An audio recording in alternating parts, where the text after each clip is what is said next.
In March of 1996, Capcom came out with a survival horror game called Resident Evil for the PlayStation. This game was going to reshape how we looked at survival horror games from then on. And the game had several spin-off games, movies, novels, comic books. The story has expanded for over 16 years now with 23 different games, 8 movies, and countless books and everything. So tonight we're going to talk about... Today we're going to talk about the games and the impact it's had on the gaming world and, our opinions on them. Don't worry, we'll cover the damn films later. About now. Yeah, definitely later. So to get this thing rolling, I'm Michael. I'm Steven, and welcome to the 3rd episode of Franchisemageddon. Dun dun dun. Where we will be talking about the main series of Resident Evil, which are about 8 games, because I totally forgot 2 of them were in the main series. Like, we're not going to cover, like, the Survivor games, or... Revolution, or... The Outbreak. Gun Survivor. Like, I know Revelations is like a pretty big thing. It's like pretty popular right now because of the sore reception of Resident Evil 6. But we'll get to that. Or Dead Aim, even though I personally think Dead Aim was a great game. I'm like the only fan Dead Aim has, putting that out there now. But moving on, first game, original OG Resident Evil, if you will, 1996, Resident Evil for the PlayStation 1. I haven't really played this one that much. I've gotten like an hour in with both characters because I just gave up. Like I got to with Chris, I got the gun and then like I died and that was pretty much it. And then Jill, I'm not sure how far I got. So you take it away with this one. Well, the game starts out and it's a live action movie scene. With actors acting it out and everything, which was back then. Like nowadays, that ain't the big to see, but back then that was actually kind of big to see. Was you pop in a video game, and all of a sudden you see like a movie scene. And it has not aged well. No, it really hasn't. The acting's terrible, but give credit where it's due. You see, this team of cops, I guess they are. And they're going through the forest, and they are getting chased by these dogs, and they run into a mansion to get away from the dogs. Just so happens that's where the entire plot takes place. Depending on like which character you picked, it'll lead you into a different thing. You can play as either Chris Redfield or Jill Valentine. Both play very similar, but both have like different things. You have to do the same thing in both of them, but they each have different like things that take place. Like when you're playing Chris, you run into Wesker more often, and when you're playing Jill, you run into Barry more often, and you got to do different stuff with each character. If I recall, Chris, the thing with Chris is he had like more hit points, but he had a smaller inventory. Yeah. While Jill had less hit points, and she had like a much more larger inventory. Yeah, it was something like that. And with Jill, I think you could get like a rocket launcher or something like that. With Chris, you couldn't. Or not a rocket launcher, sorry, grenade launcher. Yeah. And then Chris got the 44 Magnum. Yeah. But the game takes place in this mansion. And the mansion is like, it's kind of like the movie. If you haven't played the game, but have seen the movie, the mansion, under the mansion is like Umbrella Labs. Umbrella is this evil, corrupt organization that, they're kind of like Walmart. And imagine if Walmart was like underground dealing in, bioweapons. That's pretty much what Umbrella is. Except in the case Umbrella wasn't a department store chain, it was a pharmaceutical chain. Yeah. So in the game, the objective of the game is you're trying to get out of the mansion alive, and at the same time kind of figure out what's going on, like what the mansion is and all that kind of stuff. Great game. This was not the first Resident Evil game I played, however. I played Resident Evil 2 was the first one I played. I kind of went back to this after I fell in love with 2. But it's still, like, even though it was kind of an older game at the time, like, it still was kind of, mind-blowing to go through it and play it. It was a great game. One of the most infamous things from the game, and just what I love about the game, is the horrendous voiceovers. Yeah, Granted, though, this was in '96, and voice acting was still pretty new to the games. Um, yeah, if you're young, voiceovers in video games wasn't always around. This was like a PlayStation thing. yeah, Like Sega and Super Nintendo, they occasionally had like some voices in the background, but like not full on voiceovers. yeah. But what makes matters worse is the fact that this was written by a bunch of Japanese people who probably didn't know English too well. So when this was translated in English, Yeah, it was it translated was, horribly. yeah, it had really, really bad dialogue, and also the voice directors were also Japanese, so they didn't really give the best direction. So you get lines like "Barry," pause, and then next line, "What? What is this?" Yeah, it's pretty Yeah, bad. stuff like that. Take this, the master. I can't remember the line.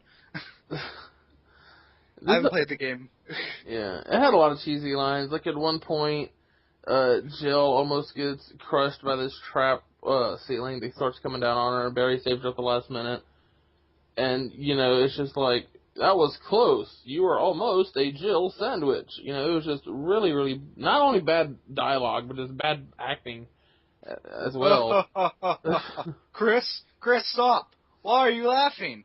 And it's very monotone and just like very little emotion put into it. Like there will be emotion into one word, and then the rest of the thing will be monotone. Yeah. It was bad. But, I mean, at the time, back in 96, this game was awesome. This was, it was new. They were trying new things, and it was working out. It was just an awesome game. Hasn't aged well. If you go back to it now, it's almost laughable. But, at the time, it was a great game. And luckily, it was good enough to spawn other games, such as Resident Evil 2, A much better game. which came out in 1998, a couple years later. This was the first Resident Evil game I played. This was kind of the game that turned me into such a the huge fan I am now of the series. I think this Yeah. is what turned a lot of people into huge fans, because the first one was it sold well enough to make a sequel. This is just like on tons of best game ever lists. Just a lot more people have played this game and fell in love with this game than the first one. Yeah, and this one really opened up the world. Like in the first game, you keep on hearing how you're on the outskirts of Raccoon City, but you're just kind of stuck in this mansion, and you don't really even get to go outside. I think in one part of the game you get to go outside, and you're in like some kind of courtyard. Resident Evil 2 game starts off, you're in the middle of Raccoon City, surrounded by zombies. You're like on the streets of Raccoon City. I mean, that right there, start of the game, is just awesome. It's awesome surrounding. And in this game, you're playing Leon Kennedy, or you can play Claire Redfield. Claire Redfield is Chris's sister. Mother, Claire, father, lover. Claire Redfield is Chris's sister from the first game.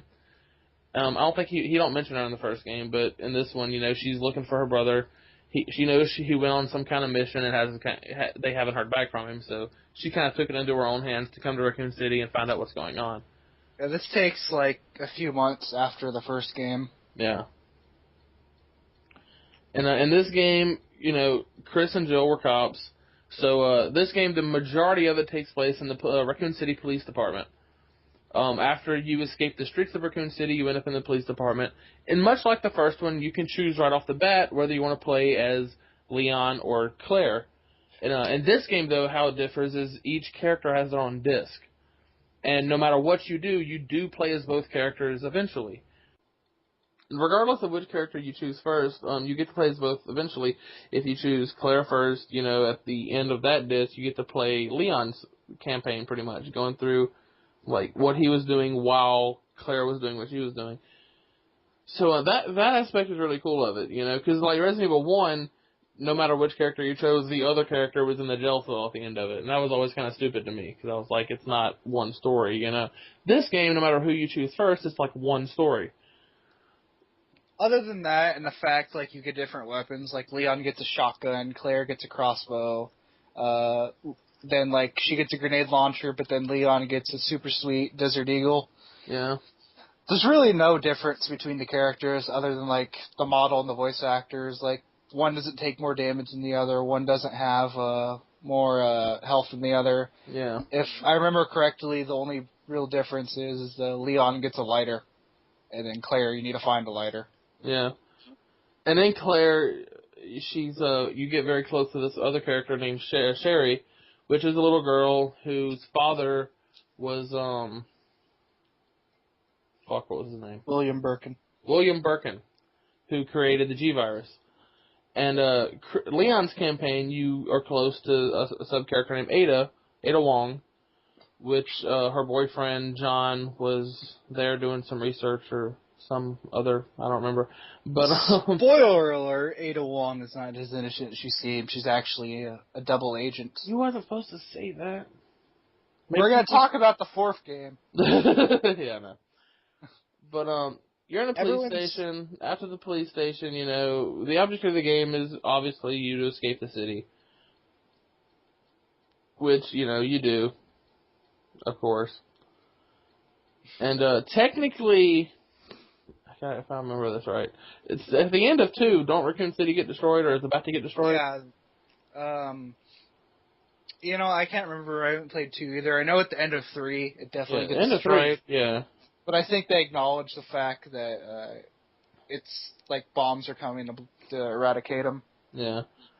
Yeah, end of Resident Evil 2, after you beat the big bad, they, you get the, I can't remember exactly how it does it, because it's been a while since I played the game, but you're in the know that Raccoon City is about to get destroyed. They're about to just nuke it off the map to kill all the zombies. The great thing about 2 is you actually get, like, 4 different campaigns to play, because you play Claire's, and then you unlock another version of Claire where you go the opposite way, and same thing with Leon. And so you can play it in different combinations. You can do Claire's A first, or Leon's B first, or Leon's A first, and Claire's B first. You know, makes sense. When I first got this game, a friend gave it to me, and it only came with Leon's disc. And for a long time, I didn't even know there was a Claire's disc. I thought Leon's disc was it until I lost that copy, and I went and rebought it because I wanted to play it, and it came with 2 discs. And I was like, what? Because this was before the internet. At least this is before I had the internet. Let me reword that. But so it was kind of cool, you know, when I actually bought the retail copy of the game, because I was like, oh, okay, it was like a brand new game. So when you played the game, it's just like, oh, wow, there's like 2 different versions of Leon's story. That's cool. Wish you could play Claire. Yeah. And even, like, depending on, like, which, like, if you play an A or B, on an A, you have to fight William Birkin, who is, like, one of the greatest bosses ever and has 3 awesome forms you need to kick his ass in. And if you play the B side, you fight this large mutant created by the T-Virus known as a Tyrant. Which was... His name was Mr. X. Yeah, his name is Mr. X. Mr. X is actually the finished form of the boss from Resident Evil 1. Resident Evil 1, the boss was just Tyrant. But Mr. X is kind of like, you know, that monster, but finished and mass-produced. And cooler. He's cooler because he has sunglasses and a leather jacket. Yeah. Dresses in style. Yeah. So overall, Resident Evil 2 was a great game. The acting and dialogue, yeah, it was an amazing game. One of my favorite games of all time. The gameplay was better. The characters were better, in my opinion, at least like from how we see them in the first game, because Chris and Jill weren't exactly great characters at the time that game was made. Yeah. Later on, we'll find out how awesome they were. Especially Leon. Like, in Resident Evil 2, Leon was just whiny and annoying, and you couldn't stand him. Like, Claire was definitely the cooler character out of the 2. But later on, you know, Leon gets his chops back, so it's cool. Although I do admit, though, there is some pretty bad dialogue in this. Like, at the very end, like, Leon's, this is one of my favorite lines from the game. It's like, Leon's like, it's over. And then Claire's like, no, it's not. It'll never be over. And then Leon's like, you're right. It's not over. And that's how the game ends. That's the last line of the game. Yeah, I remember that. It was pretty bad. So, Resident Evil 2 is just a fantastic, fantastic game. And it's the game that got me into the series, and now, Yeah. turned me into a huge fan, so it'll always have a special place to my heart. How this game got me into the series was very interesting. I saw my stepdad play it one time. He's like, "Oh, that's cool. You gotta shoot zombies." And like more and more Resident Evil games came out. I was like, "Oh, cool. There's like a large series." One day, I went to GameStop. Now this shows you like how long ago this was. This is back when GameStop actually had PlayStation 1 games. There's no Xbox or PlayStation 3. So like it was only $15, and I spent $15 on a PlayStation game. Remember that? Remember those times, people? Good times. And so I played it for a bit. I got lost. I stopped playing it because I was a kid and didn't know what the hell I was doing. But over time, I actually found out the game's pretty damn easy. It's of the puzzle Resident Evil games. It's probably the easiest one, which is good because then I can play it without like having to cheat. I could just go through it without getting frustrated. So 2, it's almost my favorite in the series. What about you? Where would you rank 2? Probably, definitely up there. Probably, maybe my favorite one of the series. Yeah. I'd have to think about it, though. I think I ranked 2 at number 2. Yeah, get it? It's a stupid pun. Next game. 1999, 1 year later, we get Resident Evil 3 Nemesis. Resident Evil 3, timeline-wise, takes place the exact same time Resident Evil 2 is going on. So presumably, in 3, you play as Jill Valentine from the first game. And presumably, while she's bombing around the city, so are Claire and Leon somewhere. So, in 3, there really is no one place you are most of the time. Like, it really is just everywhere in Raccoon City. Like, you're in the streets, you're in various shops. It's a large open world. Yeah. And, like, as where 1 was, you were mainly in the mansion, 2, you were mainly in the police station. This one, you're just all over the place. And that was a great thing, especially after 2.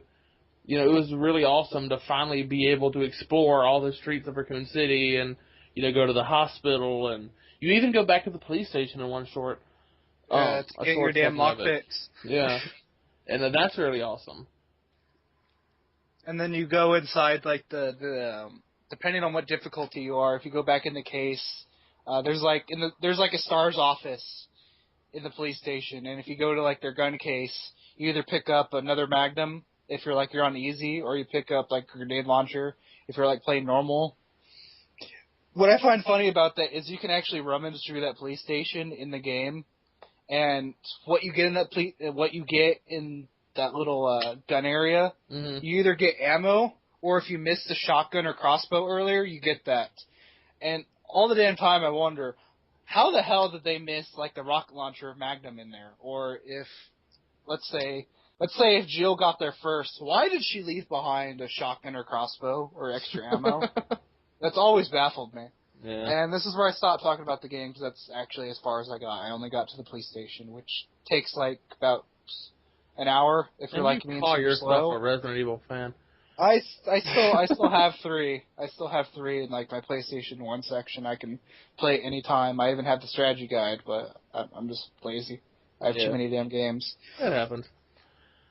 So you kick off with experience. We talk about the gameplay. I'll come back. Well, in this game, after 1 ends, Jill gets back to Raccoon City, and her plans are to get the hell out of Raccoon City to get out while the getting's good. But she's too late, and the city gets overtaken by zombies, and there's no way for her to leave. So in this game, you're trying to get out of the city, and this is like Aswar 2 was kind of like Jill and Aswar 2 started out with Leon and Claire getting into the city like a little while after it had been overrun. The beginning of 3, like, shit just started going down. The zombies have just started overtaking,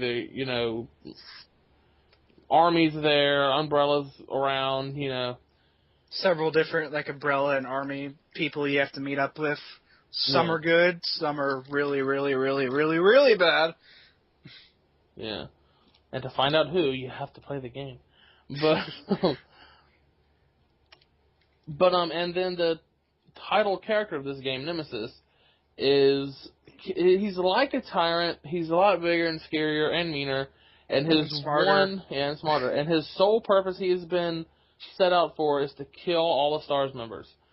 So of course, Jill, being a STARS member, she's not safe, and Nemesis is constantly bombing in on her. This guy he has to be like the most popular character from the games. Yeah. And like Nemesis is just awesome.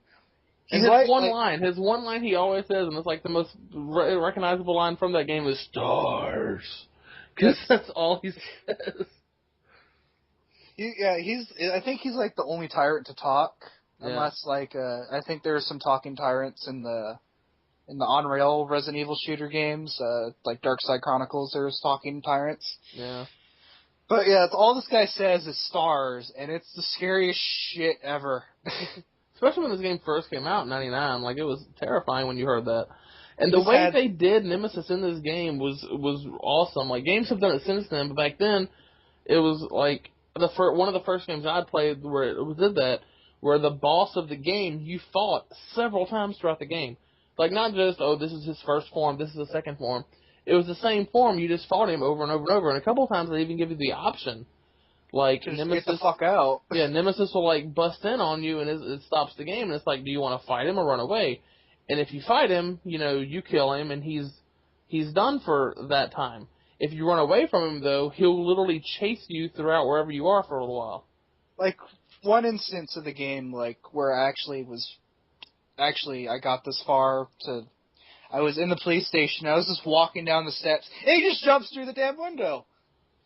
Yeah. No cutscene, nothing. He just jumps through the damn window. Yeah. And you're fucked, because this dude has like a rocket launcher and a little mini Gatling gun. Unless you're playing on an easy, don't fight this guy. Yeah, exactly. And of course, later on in the game when you fight him, like he loses his trench coat, and he just has some pants and like some tentacles coming out because Japanese people and their tentacles. But and then at the end of the game, he has a final form, which is like this big mutated blob, like most Resident Evil games end in. All final bosses have a disgusting final form. Yeah, the disgusting blob form. Tentacles and eyes on arms and stuff. Yeah. And at the end of Resident Evil 3, like at the end of 2, you heard about Raccoon City's about to get destroyed. You need to get out of here. The end of 3, like it's about to get nuked. And, they really go into detail about, they even have a news report at the end of it that says Raccoon City has literally been wiped off the map. And it's kind of the end of Raccoon City. So you're like, well, it's the end of Resident Evil games. But that's where you would be wrong. Yeah. But before we move on, Resident Evil 3, what little of it I have played, overall the gameplay is better than 2. But since, I haven't finished 3, I still have to put 2 further. Yeah. But maybe if one day I stop being lazy and I finish 3, I may put 3 higher, because Nemesis is awesome. I always loved the boss that just follows you, even though they can get really annoying. Yeah. But Nemesis is really cool, so even though I'm scared out of my willies whenever he comes, I think it's awesome. Yeah. And the gameplay mechanics were better, too. Like, you can actually dodge attacks now. Yeah, and the voice acting was a lot better. Yeah, the voice acting was actually somewhat decent, especially for like a PlayStation era game. And you could also make your own ammo too. This game was pretty revolutionary, and none of this stuff stuck around. No. Other than I guess dodging, that comes back later, but in like entirely different form. Yeah, for me, 3, I mean, it's up there with 2 because they're very, very similar games. Like they take place at the same time, and you're in the same area and everything. So. But I would still have to put 2 above it just because, I don't know, sentimental value maybe. But 3 I probably played more than 2 because I used to play 3 all the time, just like speed run through it. But it was a great game, man. Yeah. One more thing before we move on. Let's say goodbye to Jill for a while because we won't see her for a while. So everyone say bye to Jill. Bye, Jill. Bye, Jill. Move on to the 4th game, Resident Evil 4, Code Veronica. Except it's not called 4. We'll get to 4 later. Yeah. 4 comes later because they stopped numbering them for a little bit. But Resident Evil Code Veronica came out in 2000, and PlayStation 2 had finally come out, and with the PlayStation 2, you get a new Resident Evil game. Even though Code Veronica originally came out on the Sega Dreamcast, which was a big flop. Yeah, But, whoever played Dreamcast. Exactly. But because of that, Capcom later released it on the PlayStation 2 when the PlayStation 2 first came out.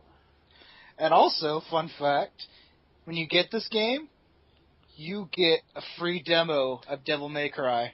Yep. This was one great Christmas morning. I woke up, had a PlayStation 2, and had this game.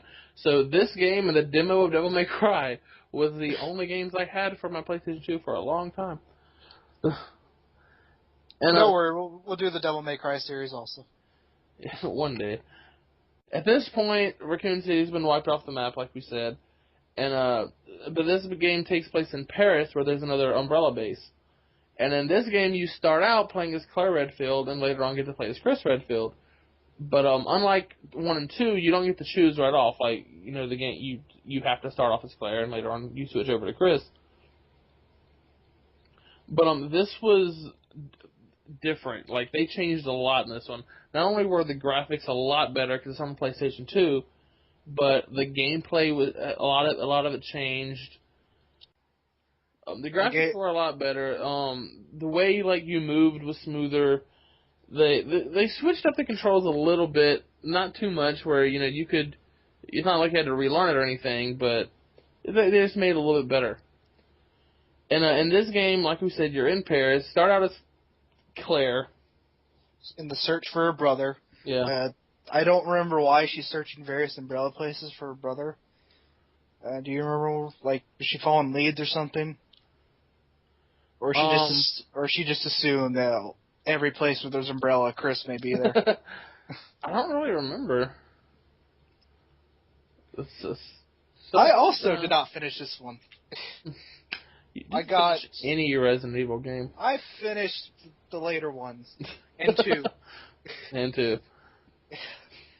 I finished 2. I finished 2 enough to say I beat every single game. That doesn't make any sense, but I'll stand by that statement. This game, you're kind of all over the place, but it's not really a city. You're kind of on this secluded place in Paris. And Rockfort Island. Yeah, you're on an island. I thought it was an island, but I wasn't sure. It's like an island prison. Yeah, and there's this castle there that has this really kooky guy. And there's zombies, but it's not as overrun as the other games were. There's just they're obviously a zombie game, but zombies are pretty sparse in this game. Yeah, and the ammo in this game is even sparser. Yeah, big time. Ammo is key in this game. You do not want to kill every enemy because ammo does not come very often. I remember I got excited because I found the crossbow and I have a ton of crossbow bolts. I'm out of my pistol ammo, so I'm going to use my crossbow now. As opposed to the crossbow in the second game where it's a one-shot, one-kill for all the zombies, and it'll do good damage to most everything you fight. The crossbow is worse than the knife in this game. It's not that bad. Crossbow takes 10 bolts to kill something, while it'll take a good 5 pistol rounds to put down a zombie. Unless you make them explosive bolts, which you can do. I did not know that, because I'm dumb and didn't finish the game also. Let's see what happens when you don't finish games. In the game, you start out in Paris on this island. You end up getting on a plane and going to Alaska, where you crash. And it's there that Claire gets captured, and that's when you switch over to Chris's campaign, and he's trying to find Claire to rescue her. And another kind of surprise in this game is Wesker is back. Wesker, I don't think we'll mention this, but Wesker dies in the first game. He's kind of like the big bad guy that unleashes Tyrant on you, but and Tyrant turns on Wesker and kills him. So Wesker's dead in the first game.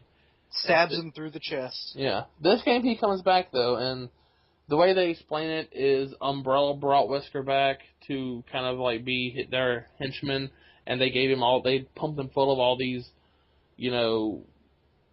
bio weapons to make him, awesome and hard to kill. Think about Alice from the Resident Evil movies from 2 to 4. Yeah, that's pretty much Wesker. At the end of 5, but Wesker's cool.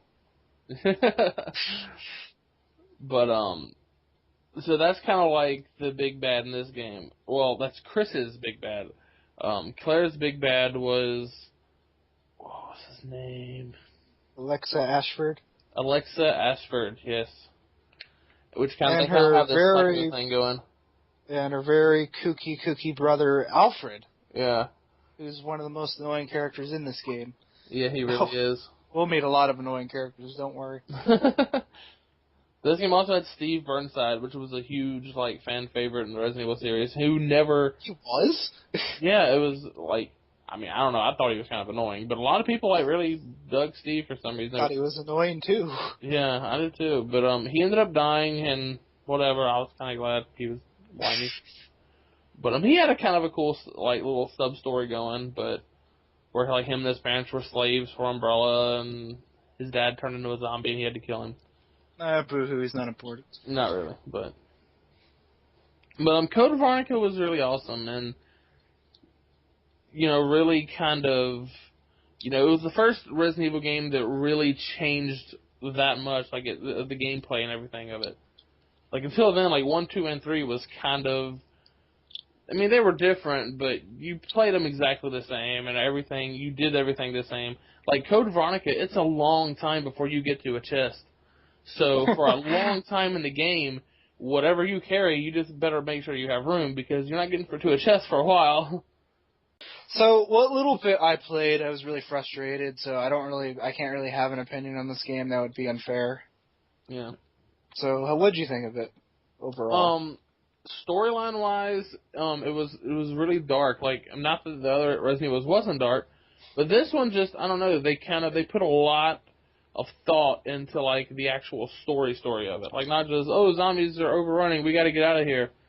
This one had some, like, plot going on with, like, the Ashford family and Wesker and all that. So storyline-wise, it was really, really cool to play. Challenging, this was the hardest Resident Evil game. Probably to this date is the hardest Resident Evil game. Like, if you want a challenge, definitely this is the game for you.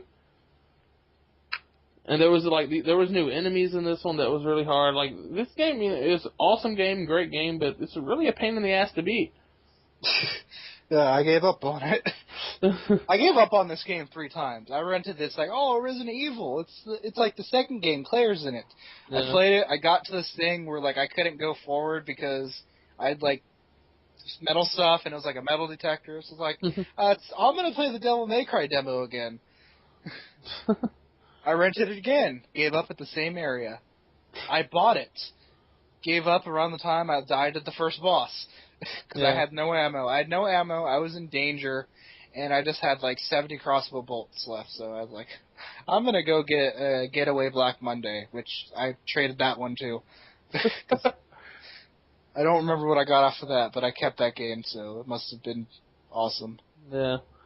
After Code Veronica, we didn't really get a new Resident Evil game for a while. We got a couple sub-games that wasn't really, that were kind of like off the beaten path. They were just, you know, they wasn't part of the main story. We're not going to talk about them. No. But the next actual, like, you know, key game we got was for the GameCube, and it was a remake of the first Resident Evil. And a remake of this game, like, at first I was like, maybe, but when I finally played, like, I actually went out and bought a GameCube just for this game. That's how big of a Resident Evil fan I've been. And this is my favorite Resident Evil game. The remake, I mean, it was amazing. Like, it took, because the first one had the great story. It just wasn't a great game at this point. It was outdated, it was really short, and you know it could have been so much better. And this game did that. Like, they took the story and the elements from the first game, completely redid the game from the ground up. Now, I have to be careful with how I'm going to try to word this so, like, the fanboys don't try to kill me. What remake is like compared to the first game? It's kind of like with Night of the Living Dead. Now, I'm going to get this straight. I love the original Night of the Living Dead. I have a poster of the original Night of the Living Dead. I have one of the various public domain DVDs of the Night of the Living Dead. If I could get it on VHS, I would too, just to say I had it on VHS. It's kind of like with the Night of the Living Dead remake, where it had a budget. Yeah. It had actors who actually were experienced and were good actors. So it improved on the first film with better gore, It's in color. Yeah. You know, You could like, actually tell zombies were zombies. yeah, fucking Candyman was Ben.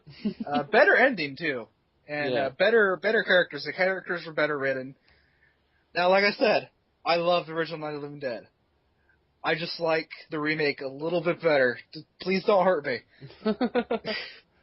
But Yeah, it's I'm the kind of same like way. that. Yeah, it's kind of like that. And I'm the same way. I like the remake to Night of the Living Dead better too, even though I'm a huge fan of the original. And the same thing goes for Resident Evil, to get back on topic. I'm a huge fan of the original Resident Evil. I still own the director's cut, even though I don't have a PlayStation to play it on. But the remake for the GameCube was, I mean, I was in love when I got home and started playing this game. I got it the day it came out, got home, and was just hooked and just mind blown. Not only was this, at this time, these were the best graphics I have ever seen in a video game. Like the Actually, GameCube, still pretty good. yeah, when the GameCube came out, the big selling point was this system had the best graphic capability. That meant this system could possibly have the most amazing graphics out of every system out then. But did they use it? No, they came out with games like Luigi's Mansion and crap like that. I'm not dogging Luigi's Mansion, it was fun. But I'm just saying, they came out with cartoony games like that didn't require that much graphics. That's always what happens with Nintendo. We have this awesome system with super cool specs. We're going to remake the same games over and over and over again. Yeah. But with Resident Evil, the remake, and Zero, which we'll touch on later, they really just outdid themselves and used every ounce of the graphics they could. And, I mean, it looked beautiful. It was amazing. Like, you went out in the courtyard, you could actually see blades of grass blowing around in the wind. I mean, it was just mind-blowing. And not only was this the scariest Resident Evil game, like, you know, they actually, like, you play the first game, the mansion's just lit up, and, you know, nothing's really scary, it just, you know, it's the mansion. This game, with the graphics and everything, they were able to make the mansion look dark and creepy, and, you know, things would just come around corners at you and bust through doors at you and just scare the hell out of you. This game is still scary to this day. Also, the dialogue is improved. Yeah. Like we mentioned, the Jill sandwich line. In this one, it's still really goofy, but it makes more sense. Like when she almost gets crushed and Barry Staves, like, you almost would have fit nicely into a sandwich. Yeah. And I mean, you know, the dialogue's still there, because I mean, being like myself, being a huge fan of like me, I would have been a little bit like, oh, if they hadn't put the lines back in there. As corny as they were, but it's kind of nostalgic, you know. But they're said way better, so that's cool. And like they added more stuff into it. Like the original game director's cut, I could run through in under an hour. This game, you're good if you beat this game in 2-3 hours. That's how you get the rocket launcher. Yeah. And it's just like the first one. You know, you can play as either Jill or Chris, and I think they both about the same. Like, one has more hit points or whatever. Yeah. But fact. not enough good things I can say about this game, though. I mean, it was just amazing. Fun fact, for the alternate you get alternate costumes at the end. One of Chris's costumes is Brad Pitt's costume for the Mexican. Really? Chair. That's pretty cool. Yeah. So, I didn't really play this game. Like, again, yeah, I know. Oh, you're not a Resident Evil fan. You didn't play these games. I'm going to tell you right now, shut up. And, Michael, what do you think of the game? That was amazing. It's my favorite Resident Evil by far. You would put this, like, on the top of your Resident Evil pedestal. Yes. And 2 would be right under it. Yeah. And so, after 2 years of not making a game, they made this remake. And then after that came out... in the same year. Yeah, the same year, came out Resident Evil 5 Zero. That's not the title of it, but that's what I'm going to call it forever. They came out with Resident Evil 0, which was the prequel to the first game. Now, why they didn't come out with 0 before the remake, I'm not sure. To me, that would have been the way I did it. I'd have came out with 0 and then the remake, but whatever. 0 is kind of like that friend you have that he's a good guy, he's fun to be around, but when he You don't comes need him. over to, after just a little while, you're done with him and you want to send him home packing and never want to see him again. It's kind of how Zero was. The game was fun. It was, the graphics were just like the remake. It played the same. The story was awesome. It explained a lot of how Rebecca got into the mansion, of, what Bravo team was doing, or Alpha team. Was it Alpha team or Bravo team? Alpha. Bravo team. Yeah, okay, this is Alpha team. Bravo team was in the mansion. It explained what Alpha team was doing, how they got to the mansion. It explained, where the T-virus came from and how it got where it was. And, it was a great game to explain all that. But the one thing they did to make this game barely playable was they took out chests. Let me explain a chest, because we hadn't touched on this yet, in Resident Evil games. Every Resident Evil game has a chest. They're all throughout the game, and just all over the place. You go to a chest, you dump items you don't need at that precise time. You can dump ammo, anything you have, and then later on, even if it's a different chest, it still has those same items in it. It's a great little tool. This game didn't have that. This is the first Resident Evil game to not have that in it, which would be fine if you did like Resident Evil 4, 5, and 6 and took out the chest but made your inventory really, really big. But this game, you had the exact same size inventory you've had in every other Resident Evil game, but yet you didn't have a chest. In this game, this game is pretty revolutionary, and it's kind of a precursor to what 5 and 6 became. You get 2 characters, but for some dumb reason, it's only single player. Yeah, pretty much. But they use it well. One character can go do one thing, while another character is like stuck in this area, and like the AI is actually competent. And like you're not always together. Like 4, 5, and 6, or 5 and 6, you're pretty much together throughout the entire game. 0, there's a lot of places where you are together, but most of the game probably you're alone. Yeah. Like, one character will stay in this one area while you switch over to this character, and, like, you're climbing aboard a train trying to unlock this one door. Yeah. Or you'll send this character to one area, and they'll fall, and they're, like, hanging for their death. And you immediately switch over to the other character, like, oh, shit, I need to go save him. And, like, you have to run before the other character falls down. Yeah. So I always, like, that's the reason why I really, really like 0. And yes, I actually got pretty damn far. I didn't beat it, but I got pretty damn far in this one. This was the game I beat the fewest times. Like, every Resident Evil game, 1 through now, I've played so many times and ran through them so many times. The remake, I don't even remember how many times I've beaten that game. 0, I think I've went through it 4 times. That's not much for me. 4 or 5 times, all I beat that game, and it's just it's not that it's a bad game. Like like I said, I'm not trying to be mean to it. It's a great game. Just the chess thing really made the game annoying as all hell to play. The whole reason I brought up the 2-player thing is what you use the chest now is you can now just drop items willy-nilly anywhere, and you can switch between the 2 people's inventory. Like, you can hand items over to one person, and then the one person keeps the other items. So that's what replaces the chest, is like, well, I don't have any ammo for the shotgun. I'll just drop it. But that's the thing, like, in 4, they got rid of the chest, but you had a huge inventory, and you had a completely separate place that never filled up for key items. Yeah. This 0 was just like all the other Resident Evil games. You would find key items that you didn't need till 3-4 hours down the road, but it would go in your inventory. And I have all 17 crests, but I'm nowhere near the area where I put them in. Exactly. And the only thing you could do in 0 is you could drop the item in a room, and no matter what, the item would always be in that room.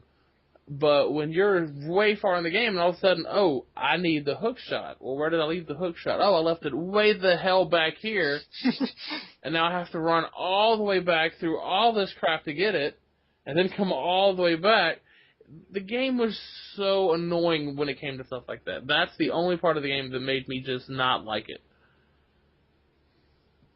And it's definitely,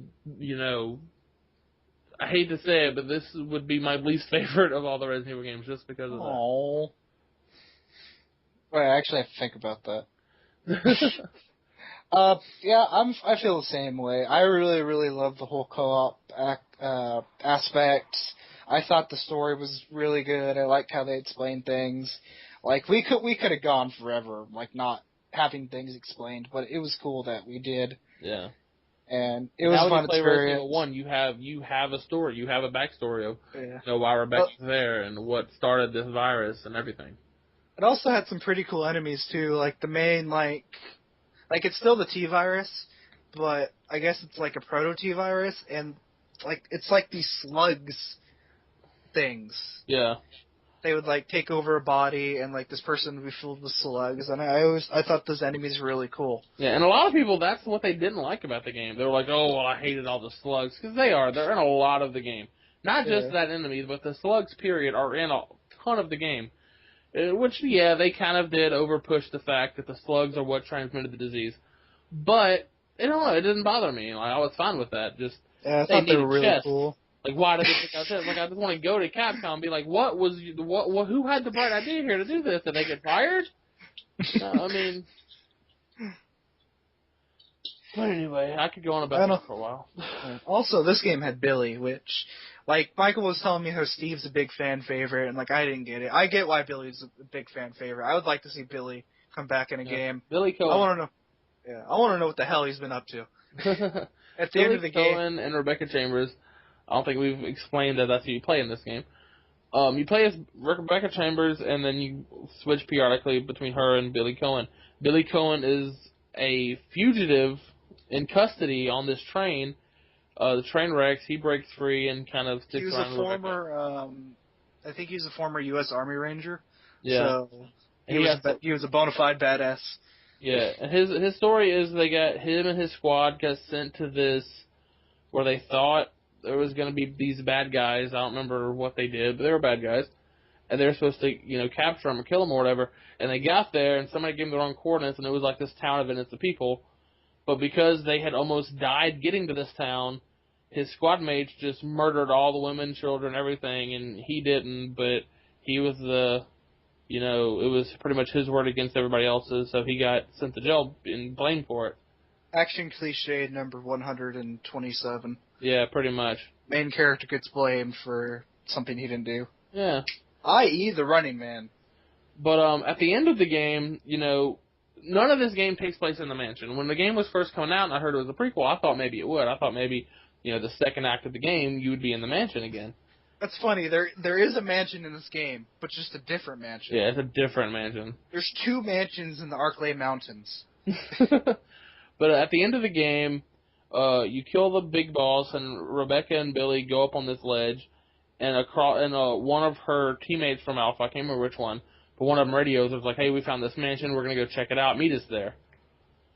So she goes, you go to this, they see this huge overlook, and you can see the mansion. Rebecca goes to the mansion, and Billy just stays behind.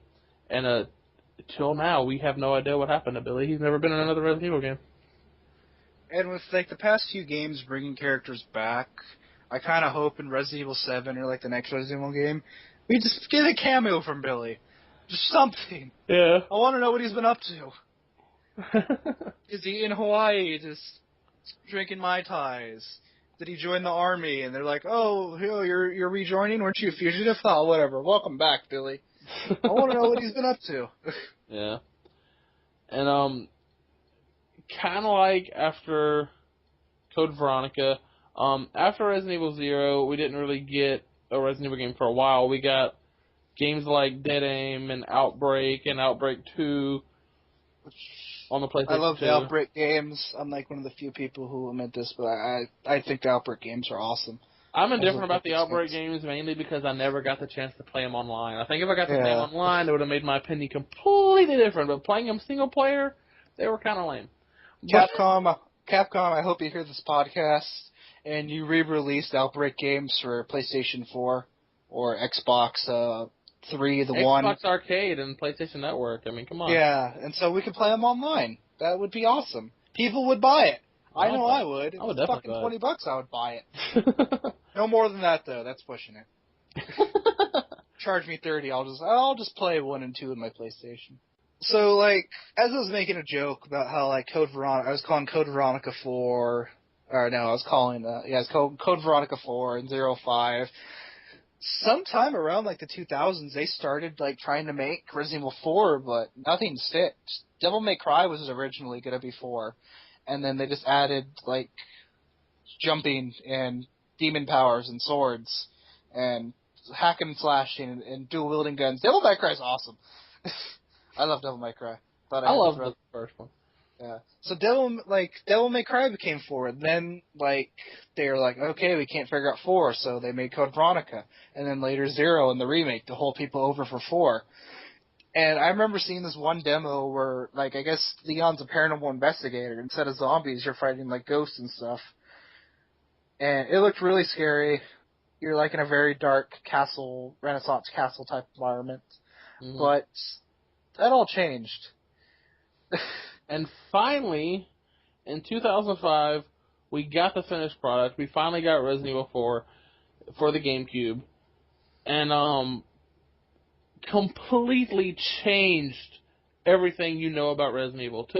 Took everything you know about Resident Evil, threw it in a blender and mixed it all up, and put it out into a new game. Which the game was amazing. Like, it was great. The graphics were great.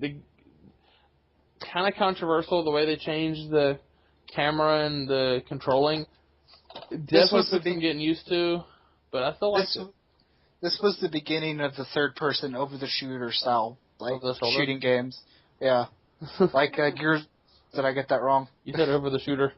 Oh. You know... Sorry, I can't speak. Alright, I'm better now. Like, games like Gears of War and other games I can't think of because, like I said, I can't speak. Yeah. But this really revolutionized the third-person shooter action games, which is why this game's controversial. Yeah. Because Resident Evil, it's a horror game. Like, yeah, you shoot zombies, but you should run away from them because they can hurt you really easily. Yeah. This game is one of the greatest action games ever made. I think you're seeing the problems here. Yeah. And in this game, one of the key elements of Resident Evil they took out, when I say they changed everything, is there's no longer zombies. No. No zombies to be found. There's even, like, in the beginning, like, when you kill your first enemy, if you examine him, Leon says, this is not he's not a zombie. Yeah, he's not a zombie. What they are is there's something called a Las Plagas, which infects humans and just drives them crazy. Think about the movie The Crazies. Like, in my opinion, that could be considered a zombie movie, but fanboys rage, so it's not zombies, you know. They're just people who went crazy. That's kind of what it is in this movie. Ganados are what the enemies are called. Yeah, Ganados. Plagas are like this parasite that it's injected in people. That makes them crazy. Yeah, it corrupts them and possesses them, and makes them but technically, if you want to get technical to the term a zombie, yes they are, but what people traditionally think of zombies, they are not zombies. Yeah, they're not zombies. Yeah, we don't want to start. We don't want to. We don't want to start fanboy rage, so stop with the whole zombie debate right now. But with the Las Plagas, we get brand new type of enemies. Normally, they talk. They yell, curse at you in Spanish. They retain their full intelligence, and they can run at normal human speeds, but yet they're stronger. And they can use weapons. Yeah, so all this game isn't like horror anymore. There are like some horror elements. I found the enemies pretty damn scary, especially everyone's favorite, Dr. Salvador, which is he has like the Jason Voorhees potato sack from I almost said Nightmare on Elm Street. From Friday the 13th, 2, Jason, he didn't have the hockey mask, he just wore like a potato sack. So Dr. Salvador Salazar. Salazar is someone else. Dr. Salvador, he has this potato sack on his head, and he carries a chainsaw. And he will kill you in one hit. And I don't know why he's so special, but he takes so much extra damage. Like, for just the normal Ganado, they'll probably take, like, 2 shotgun blasts and they'll die. He could take, like, a good 12. But he drops you a ruby, and you get a lot of money from rubies, so that's awesome. Yeah. And he's probably easily the most terrifying villain in any Resident Evil game. And Resident Evil 4, I mean, a lot of people say it wasn't even a horror game. To me, Resident Evil 4 was still hard. Like, Resident Evil 4 is a creepy game, especially when you get to the monks. Yeah. When you get to the castle, there's these monks who are always chanting, and they walk slowly at you, laugh, and then they attack you. And there's tons of these guys. So it's good to have a shotgun handy so you can blow them all in the face. Since you have the super cool targeting. And then there's these blind guys who have claws like Wolverine. And if you make one sound, they will charge at you. Yeah, while screaming. Yeah. So the enemy, this is still a horror game. This still has horror elements. Even like when you're by yourself and there's no enemies, the ambience alone can give you the creeps. The game was later imported to the PlayStation 2 and the Wii, but they had to tone down the graphics because, once again, the GameCube has these awesome capabilities that the PS2 and Wii couldn't support. Don't even ask me why the GameCube, which is Nintendo's last-gen system, can support better graphics than their next-gen system, the Wii. But the Wii graphics were even worse than the PlayStation graphics. Yeah, I know. So the Resident Evil 4 port didn't look as good. It was kind of grainy, but you could still play the game on your Wii with the Wiimote. And you can play it on your PS2. So we've been praising the crap out of this game. Let's talk about the plot. Yeah. The plot is Leon, after Resident Evil 2, he's kind of got promoted to helping out the president, working with the president, being the president's right-hand man, if you will. And the president's daughter gets kidnapped and taken to this place in Spain. And Leon gets sent there to find her and bring her back to the White House. And Leon, who was like a whiny little rookie in the first game, it's like his first day, he's like an uber badass in this. Yeah, he definitely grew some balls. Super spy. He even has like gadgets too. Like he gets thrown down a hole, and he has like a little grappling hook in his belt that he just throws and swings across. Yeah. And you're looking for the president's daughter, like I said, which is named Ashley. And you find her several times in the game, and kind of like, any helpless female from a video game, she keeps on getting lost again. So you can never keep her. Like, early on in the game, you find her, and you're like, oh, cool, game over. But no, she disappears again. You gotta go find her again. You do that like 5 or 6 times. But you can look up her skirt, so it makes it all worth it. Yeah, when she's climbing up a ladder, you can actually like look up her skirt, and she's like, Leon. Yeah, actually, for me, it's mainly like how her AI is and the voice actress for her. I find her annoying, but I'm sure if she had a better voice actress, she wouldn't have been that bad. Yeah. It's really just like the voice actress and her shitty AI in the actual game that kind of makes me not like Ashley. But other than that, Ashley is she's fine. I don't hate her. I don't wish death upon her. I just don't like her. I don't like being her babysitter. Yeah, exactly. That's a pet peeve of mine in any video game. Protect this character. No! I don't want to protect a character, especially a character that's controlled by the AI. It's not like Zero where the AI you have has a gun and its own ammo. She can't do anything. She can't fight. Yeah. She'll immediately get picked up, and you have to save her before they go to the next load screen, or else you'll lose. Yeah. Because apparently Leon can't cross load screens without her. It's really weird. Like, they'll just take her into a room, and why do you give up? Just follow him. Yeah. Go in the next room and kill him. You're fine. You just left that room anyway. You know what's in there. But yeah. Yeah. And kind of like Code Veronica, like I said, with them really thinking out the plot and the story of it, this game did the same thing. Like, the story of this game is just really well written. There's like a ton of twists and turns and awesome side characters. As we revealed in Resident Evil 2, Ada's back. Yep. And she's in full super spy mode. you have this really cool guy named Luis Serra who he's one of my favorite characters in the game, but sadly he's not in it too long.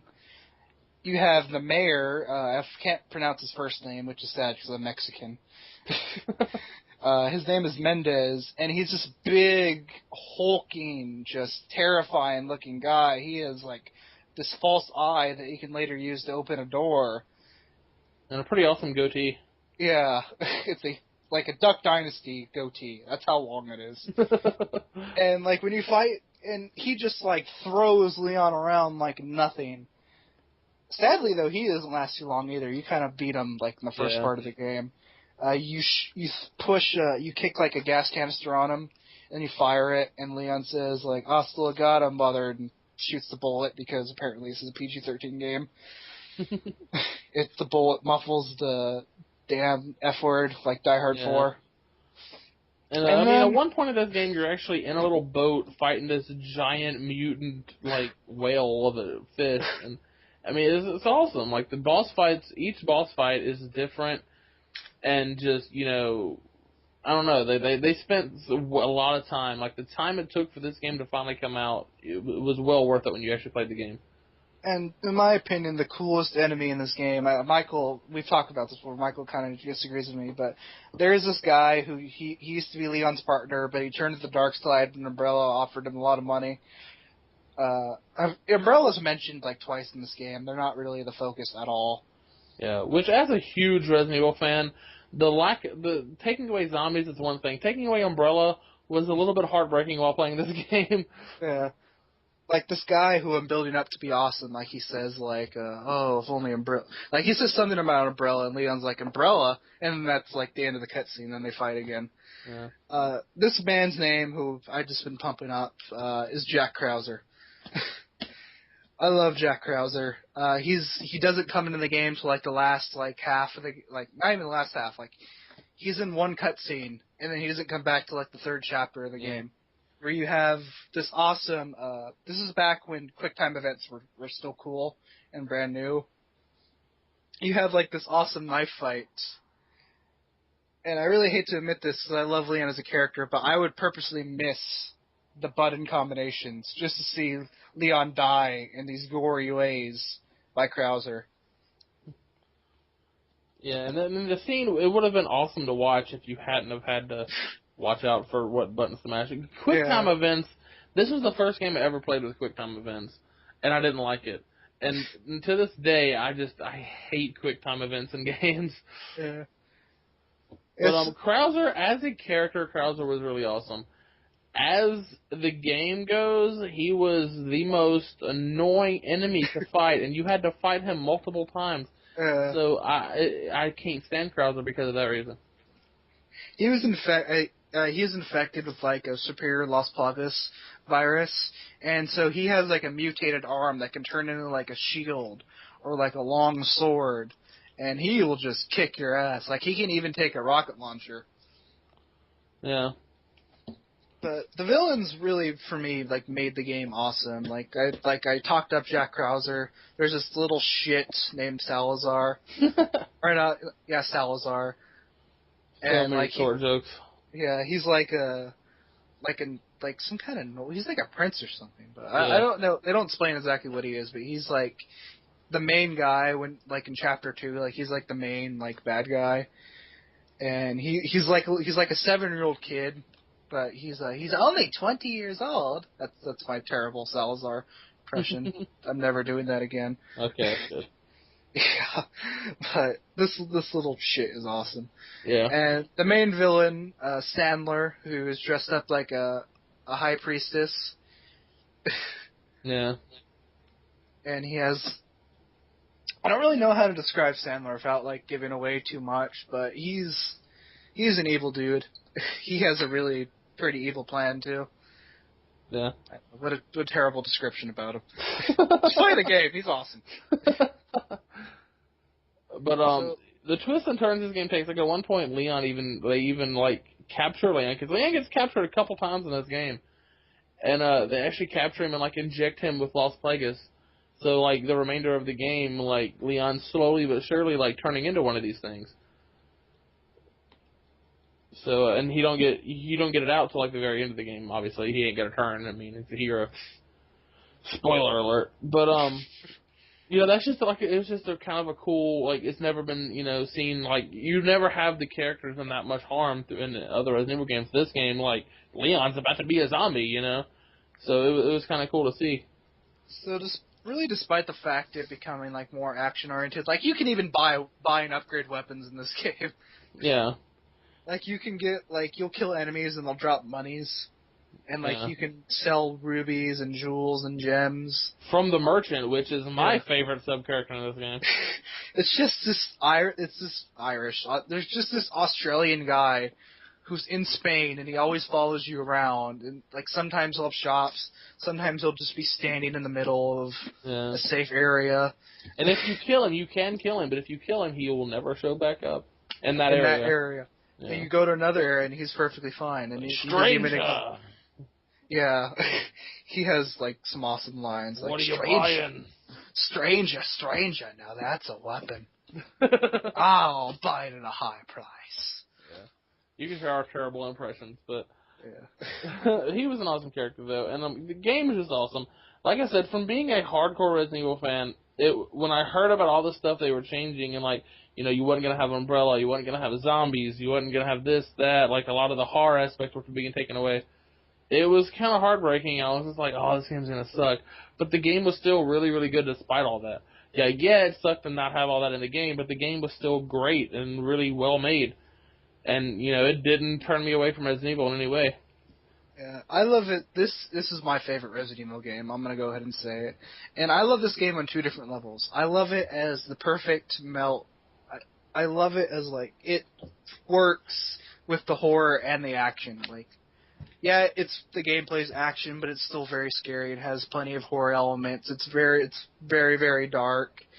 There's ton of twists and turns, great side characters, some of my favorite enemies in the game. And on the other level, I love this. This is a fun action game.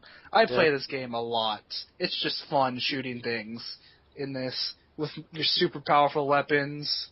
You get 2 magnums, you get an Uzi, 3 shotguns, and a damn Thompson that's unlimited ammo, and you can just slaughter people with it. You can also get a gangster costume. I mean, and this game's still going strong. It was, like I said, it was on the GameCube and they ported it to the Wii and PS2, but now they've even released it on, Xbox Live Arcade and PlayStation Network, so, you can still, buy this game and, enjoy it and play it. Yeah. So, I mean, the game's still, really popular. So...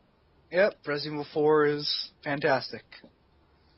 Then, in 2009, we get Resident Evil 5, which once again changes up a lot of what Resident Evil is. Now, thanks to the popularity of, co-op and online play, we have 2 main characters, which are, always together in the game, which alone kills about 90% of anything being scary. Yeah, because you always have your buddy watching your ass. And even if it's AI, I mean, just having another person there just kind of defeats anything being scary in the game. And if it was just, okay, this is Resident Evil, but you have this person following you, that'd be one thing.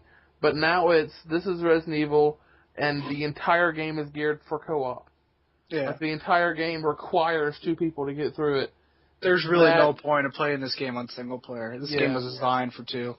Exactly. And while I was praising 4 for being able to handle both action and horror, not only is the horror taken away because you have a partner, the horror is taken away completely in 5. This 5 game is no way, shape, or form a horror game.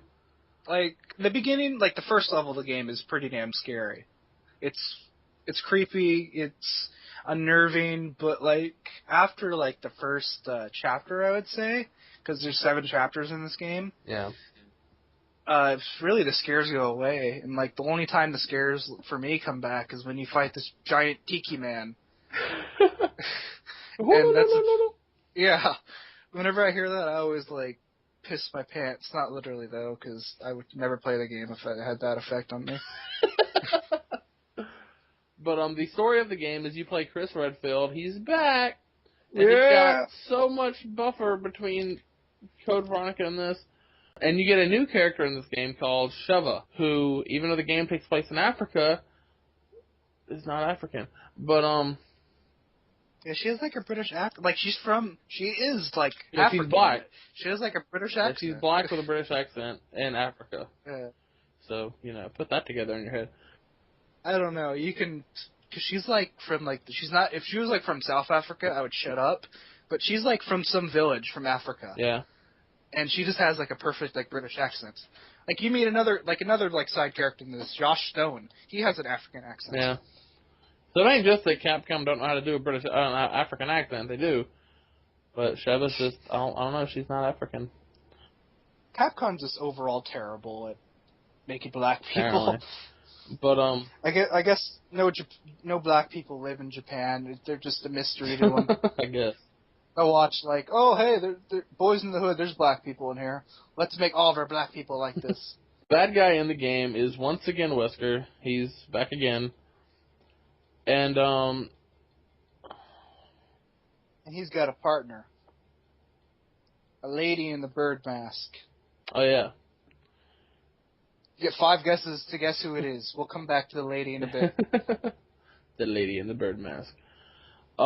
This game is very, very action-oriented. Like I said, they just got rid of every horror aspect and made it even more action-packed than Resident Evil 4, which they actually did a good job on that. It actually is a really amazing action game to play with your friend. It's a ton of fun. I mean, it really is. I kind of give this game a lot of crap, but it is a good game. But to me, it's just not a good Resident Evil game. It's a fun third-person co-op shooter, but as Resident Evil, it's all right. Yeah. It's not as bad as 0, but chest just. But you need to stop about the chest, man. Yeah, but while we've been like praising the storylines of most games, this has a pretty generic story. Just Wesker wants to take over the world with a new virus called Ouroboros. Yeah. Instead of slugs, it's like worms. And the government organization Chris works with, the BSAA, kind of is like, oh well, that's literally tells Chris and Sheva, if they can take care of it, good. But if not, oh well. I'm just like, what great hope we have for the world. They don't send them any reinforcements or anything. It's just them. They even acknowledge, like, what? We're the only 2 left? It's like, yeah, good luck. Yeah, you're probably going to die, but, if you end up doing it, hey, you saved America, good job. But if not, whatever, you're dead. So are we. No merchant in this, even though you get a lot more guns, including, like, for the first time ever. There's been assault weapons in the previous games, but they're usually, like, rare, and you don't have very much ammo for them. You have 4 different assault weapons in this game. And honestly, they're not that good in this game. Like, using a machine gun is pretty useless in this game. It's better if you have your shotgun with you or your pistol. And no merchant this time. Just every time, like, you finish a level, there's this little air. It's not even like, it's like a different screen of where you just, like, have, it's like the box. Yeah. The box is technically back in this game, but it only comes back at the end of every level. Where you can, like, trade out your weapons and healing items and upgrade your weapons. Buy new weapons. So, 4, I was okay with, like, the merchant, because the merchant was cool, but this, there's just nothing. Yeah. You just go to a blank screen, you pick your weapons, you sell your stuff, you buy weapons, and then just ready up. Yeah, exactly. By the way, in case you ran out of your 5 chances and you didn't say the right answer, Jill Valentine is back as the bird lady. She has this, like, spider-looking thing sticking on her chest, which is apparently brainwashed her and, made her do Wesker's bidding. She's wearing this tight purple suit and has blonde hair. I don't know why. Like they show her and Chris on a mission to fight Wesker, like in a flashback, which you can play in DLC. Which that's actually like one of the better parts of the game is that DLC because it's reminiscent of Resident Evil. I've just read somewhere that apparently Wesker, like, I don't know what happened, but like he did something to her, and it made her skin like lighter, and made her hair lose her color. So that's why like she's like lighter skinned and blonde. Yeah. She looks hot, so I'll go ahead. She has a completely different look, which kind of so does Chris in that respect. But you know, you gotta stop stop Wesker from taking over the world. Of course, that's the plot. And you go to this place, like this volcano, it's toward the end of the game, which even that, I'm just like, really, this game ends in a Star Wars Episode 3 fashion of a big lava pit, and, I mean... And it has one of the hardest button press things ever. I've never been able to survive, like when you and Chris get separated, of course. That happens if you and Chris, Sheva and Chris, yeah. You the viewer is not in the game. Or listener. Don't keep messing up! But like Sheva is like on like this rock platform, and then she slips and has to hold on, while Chris has to like distract Wesker by shooting him with. Hopefully you have a rifle. If you only brought your pistol with you, it's fucked. Yeah. You need to reload the level so you can go back to the chest. Yeah. Yeah, see what we mean? The chest thing is stupid in this game. And while Sheva is hanging off the ledge, Chris has to go use his manpower to push a giant-ass boulder into the lava pit. And while you're doing that with Sheva, you have to, like, tap the A button and several different buttons for, like, a good 3 minutes. And I've never been able to pass that. Every time we get to that level, I have to play Chris to just beat the shit out of the boulder, because I can't pass it. And, I mean, I'm kind of being too hard on this game. I mean, like we said, it is a good game, but just that name on the cover of the game should not be there, in my opinion. It's not... It don't even feel like a Resident Evil game. Like, nothing about it feels Resident Evil except for the characters' names. Yeah. Like, it's funny, Code Veronica and Zero, Zero is numbered, but Code Veronica is not numbered. It's, like, I guess Code Veronica didn't deserve a number, but for some odd reason. But it's just the fact that this is 5. If this was like a spin-off game, or if this game was like called Resident Evil, I don't know, some generic title, Rebirth, Revelations, like a stupid generic title like that. Adventures in Africa? Resident Evil Reloaded. Like this, some stupid generic title like that. I think people would have less of a problem with this game. Resident Evil, they're searching for more really... money. Yeah, I think that's what they should have called it. But the game, like I said, the game was fun. It just, like Steven was saying, it shouldn't have been like part of the main plot of the Resident Evil storyline. So I don't know. For me, like I said, it's not down there with Zero. It's higher than that, but it's definitely not up there. Like, it's not up there on my favorite list. Yeah, it's fun. I would play it with my friends, but I would never play it by myself because, there's really no point. It's a very generic story. It's designed for co-op. If you don't have a buddy playing with you, you have crappy AI playing with you.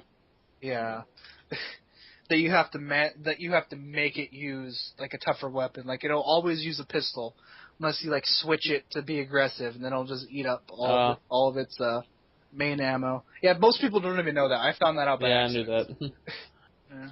Let me kind of put this in perspective for you again. It's an on-rail level where you use a turret or a minigun and like a heavy machine gun, and it's an on-rail sequence where you shoot at the Maginis, which that's what the enemies are called in this. The standard non-zombie enemies. Because once again, there is no zombies in this game. Yeah. However, there is a section, a part of this game, where they go to this like abandoned like lab or something, and it's like an abandoned umbrella lab, and you see Chris wipes this like dust off this one panel, and you see the umbrella logo. That one part kind of made up for the fact that this game wasn't that great. Yeah. Like, the fact that Umbrella's in this isn't really established until like the end, even though like you kind of figured since Wesker's involved. It's kind of hidden behind this other pharmaceutical company called Tricell. Yeah. Don't trust your pharmaceutical companies, people. They're going to make biological weapons and try to take over the world. Walgreens is gonna kill us. Don't trust Walgreens, people. It's just a matter of time before They they make start the zombie zombies. apocalypse. They make zombies and they'll make giant tyrants that will kill us all. So, overall, 5, like I said, definitely not near at the top of my list. But it's an overall pretty fun action game to play with your friend. Yeah. Speaking of very fun action games to play for friend, let's talk about one of the most divided games in the whole series, Resident Evil 6. Just the newest one came out in 2012. Once again on the 360 and PS3. Me and Michael were pumped for this. We were excited. We were like, oh, we're going to play this the day it comes out. It's going to be so awesome. Yeah. In some ways, it was very awesome. Resident Evil 6, but they kind of, this game was anticipated for a while. They were talking about that they were bringing zombies back, and they wasn't bringing zombies back, but they were bringing zombies back, and they were doing Umbrella again. And then you hear that, the gameplay is going to be exactly like 5, which after hearing about Zombies Umbrella, I'm like, oh, it's going to be awesome. And then I hear that, and I'm like, oh. Although with the gameplay in this, it's both good and bad. It's good because you can now finally move and shoot, which is fun. But keeping with the action stuff, you can also roll and dodge. You can be like Max Payne. Oh, no, you actually can't shoot while you dodge, so we'll wait for Resident Evil 7 for that to happen. You can dodge in slow motion to shoot zombies. Yeah. You can also, there's this really difficult cover mechanic that takes a while to figure out. But once you figure it out, it's pretty helpful. Yeah, it's... But once again, this is an action game, but this game has 3 different campaigns, which to me makes the game kind of awesome. Like, you have 6 characters in this game. You have the first campaign that's Leon and a new character named Helena. And I might as well say this, I'm a huge Leon fanboy. Leon is my favorite character in all of Resident Evil. I even want to cosplay as him, even though I'm Mexican. My hair doesn't grow like that, and I'm fat. I love Leon. Leon and Garrus Valkyrian are my 2 favorite video game characters of all time. But it's kind of like in these 3 campaigns, they took the 3 things that Resident Evil had became and kind of focused on each element in each of these campaigns. Because you have Leon and Helena campaign, and it's total like old school Resident Evil. There's zombies, there's horror. The whole campaign of theirs is like really, really creepy. There's zombies everywhere. It's all about Umbrella. It's awesome. And then you have the campaign between Sherry from Resident Evil 2 and... It's all grown up. And, what's the dude's name? Jake Mueller. And Jake Mueller, which Baby is Wesker's son. Don't ask me where in Resident Evil history Wesker got laid, but apparently he did and had a kid, and this is his kid. This campaign was kind of really story-driven and really, it was kind of a mixture of action and horror. It pulled on your heartstrings. It made you laugh. Tried new stuff. It was more horror at some points. It was more actiony at some points.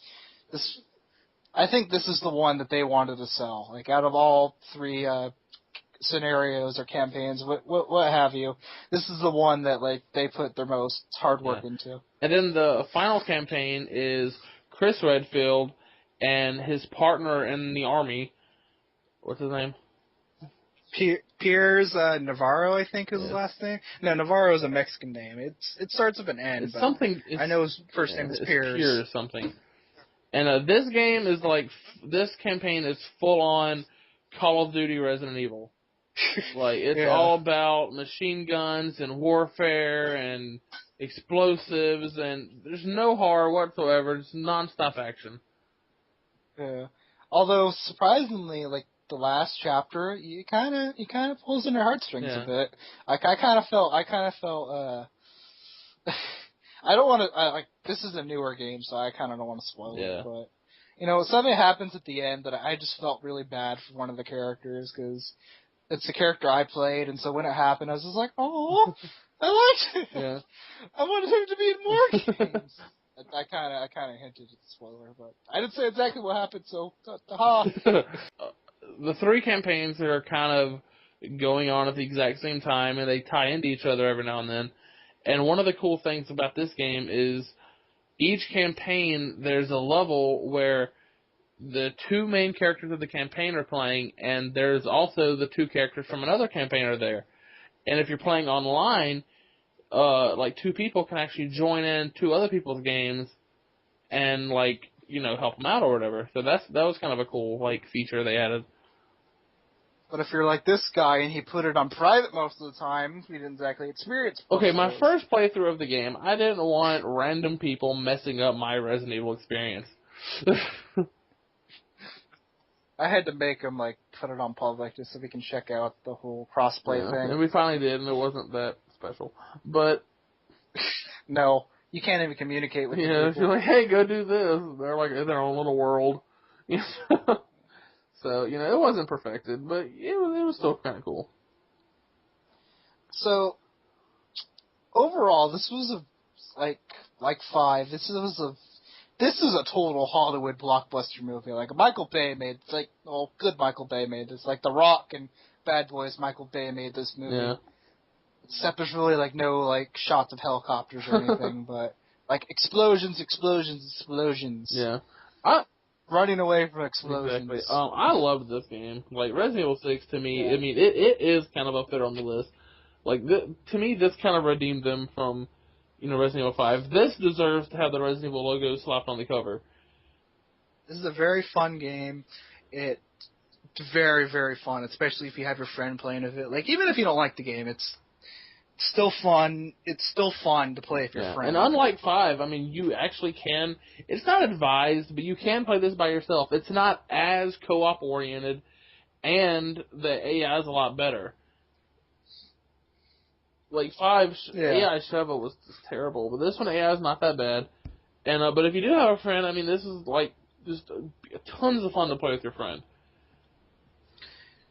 You have 6 very different, like, they don't really play the same, they don't play different other than the fact, like, they have different weapons. But you have 6 very different, interesting characters that you can choose from.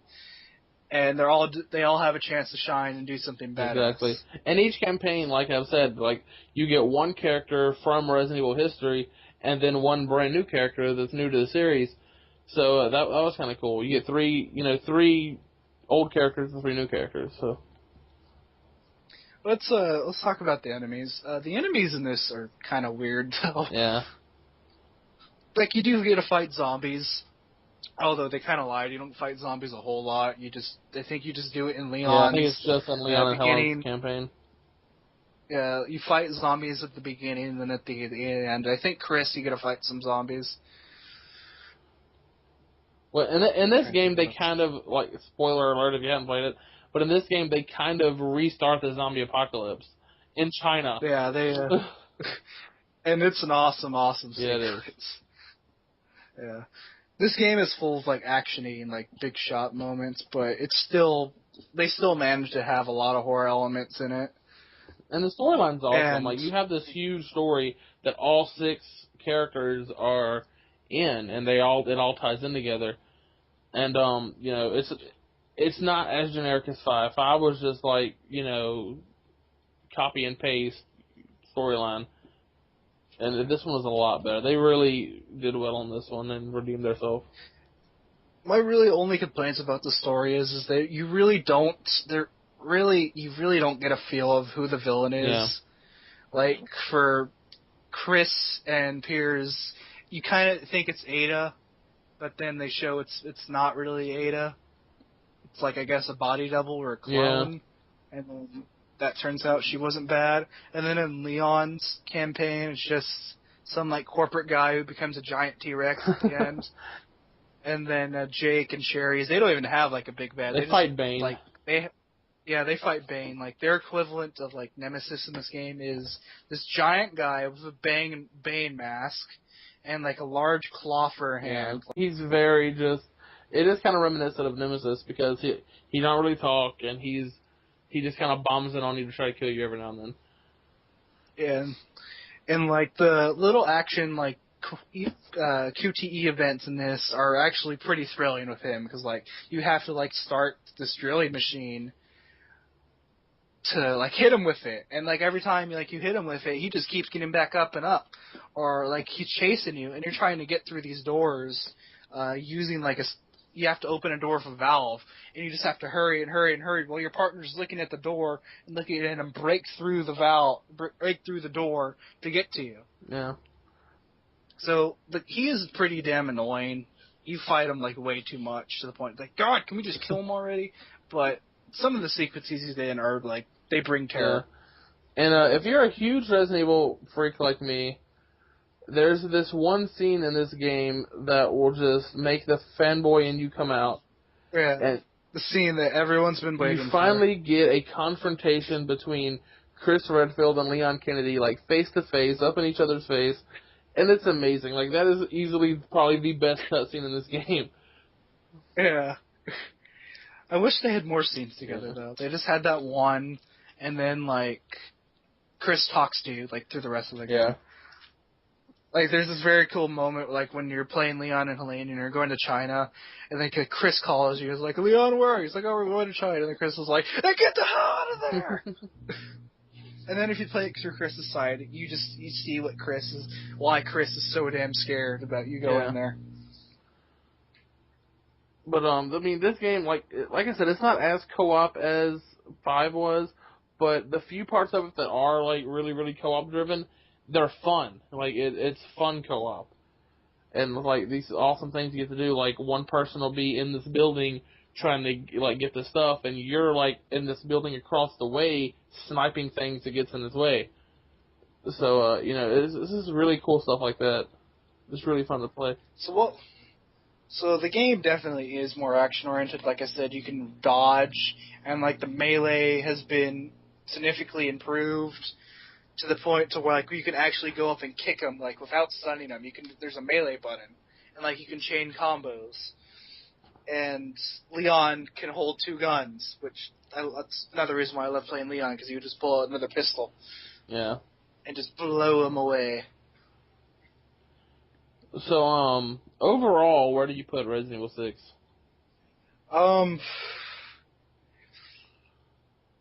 Probably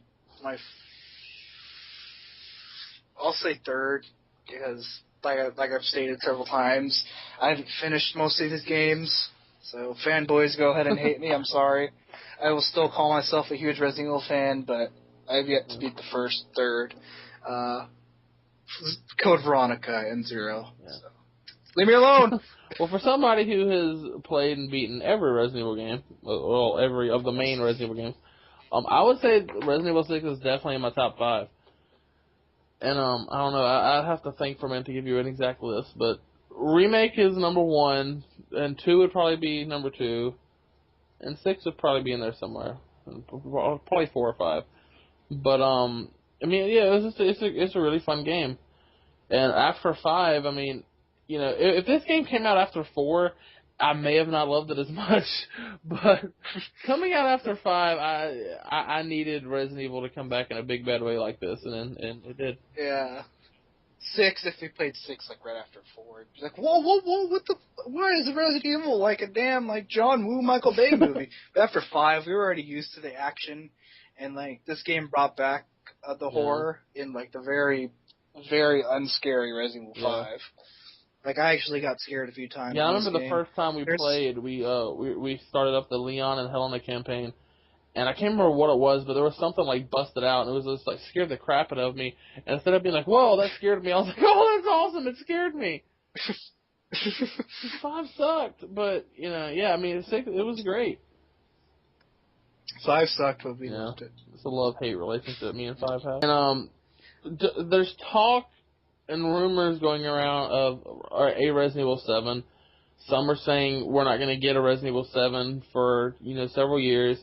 Some are saying that it's going to be a reboot of the entire series, which I really don't want to see. I mean, I would love to see this story continue. I don't want to see it all get wiped away and rebooted. Happened with Devil May Cry, and then that game just became really, really dumb. Yeah, but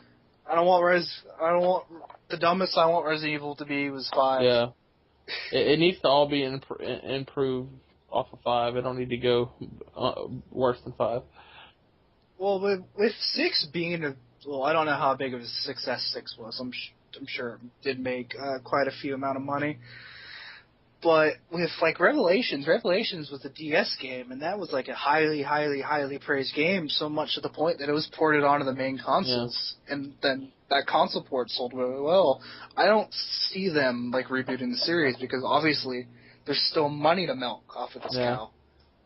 This cash cow, this franchise still has a ton of milk left, and Capcom, they want to make as much money as possible. Yeah. So let's hope, even if it's a few years down the road, we'll see a Resident Evil 7, and not a reboot of the whole series. But who knows?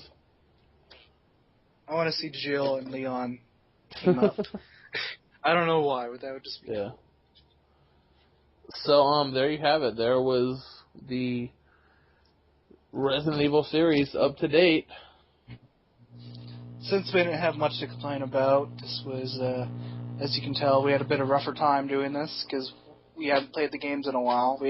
There was no way that we could have just played all 8 games in the span of 1 week. Maybe he could have. I could not have. Challenge accepted. No, I don't even have the right systems to play them anymore. But it's a great series. All in all, yeah, it's had its ups, had its downs. You will not let that go. Ever. Yeah, so overall, I shouldn't say I love every game, but every game I'm glad I played, and I'm glad I own, because actually I do own every game. Me too, and I've actually beat them. Yeah. Shut up! But great series, one of my favorite video game series of all times. And, I hope we get a 7. I don't care if it's more action-oriented. Like I said, you're like Max Payne, and you can just flow through the air while shooting guns at zombies. Yeah. But I do want this series to continue. Yeah, same here. And I mean, this is ever since I played Resident Evil 2, this has been my favorite video game, franchise. So I hope to see it continue and get bigger and bigger. So, this was us talking about, in our opinions, the greatest zombie video game series of all time. And, well, next week we will talk about something a little more lighthearted. We will talk about these 4 little turtles who happen to be teenagers and ninjas. Are they mutants? Yes, this was a terrible segue into talking about our next episode. We will talk about the Teenage Mutant Ninja Turtles movie franchise. Dun dun dun. Stay tuned. But until then, be sure to leave us your comments telling us what you think about the Resident Evil games and suggestions on any future episodes that maybe you'd want to see. And if you enjoyed the episode, and if I can make this episode sound better in post, please give us a like and subscribe if you want to hear more. And if you actually really, really like us, then please like our Facebook. And that's all. We still don't know how to end these damn episodes. So I'm Steven. I'm Michael. And we'll see you next time on Franchisemageddon. Peace.